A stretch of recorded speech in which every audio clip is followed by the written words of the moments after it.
Ayan, bagong linis yung kanyang tubig. Nilagyan kong tubig.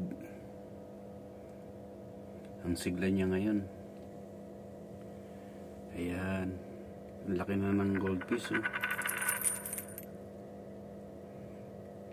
Kailangan laging linisin yung aquarium niya para hindi siya masuffocate.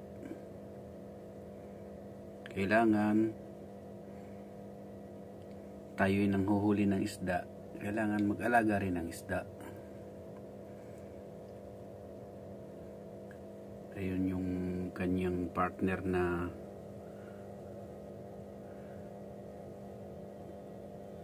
janitor fish.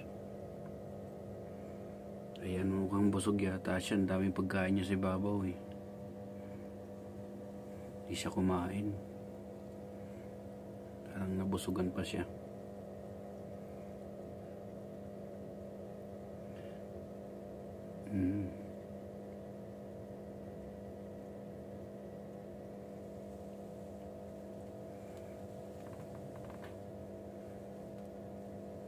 Sigla niya ngayon, no? Talagang gold na gold yung niya, skill niya. Ang laki na niya. Dati maliit lang daw yan.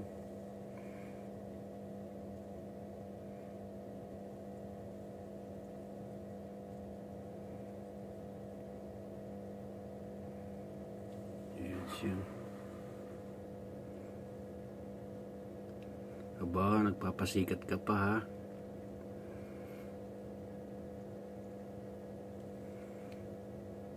Minsan kinakabahan ako rito kasi binabangga niya yung salamin eh. Baka mabasag.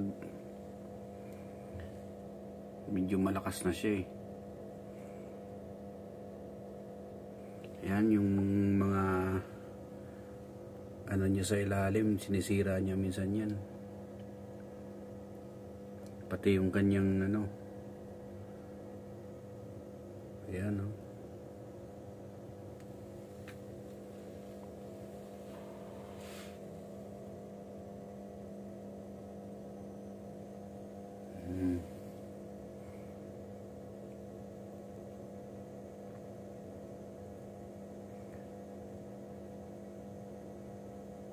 Kung wala sigurong taklob to, lumundag na to, minsan nagpapaibabaw siya ng malakas.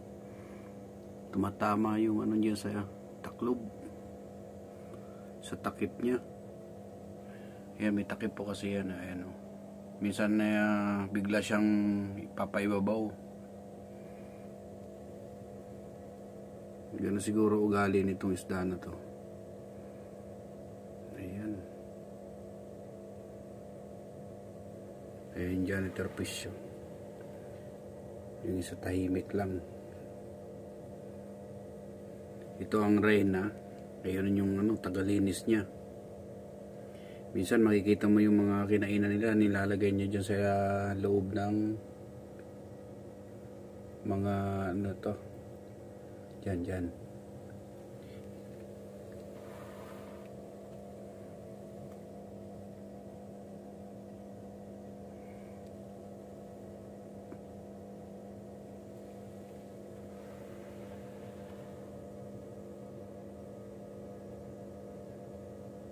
Yung uso niya walang tigil ng bukas-bukas eh.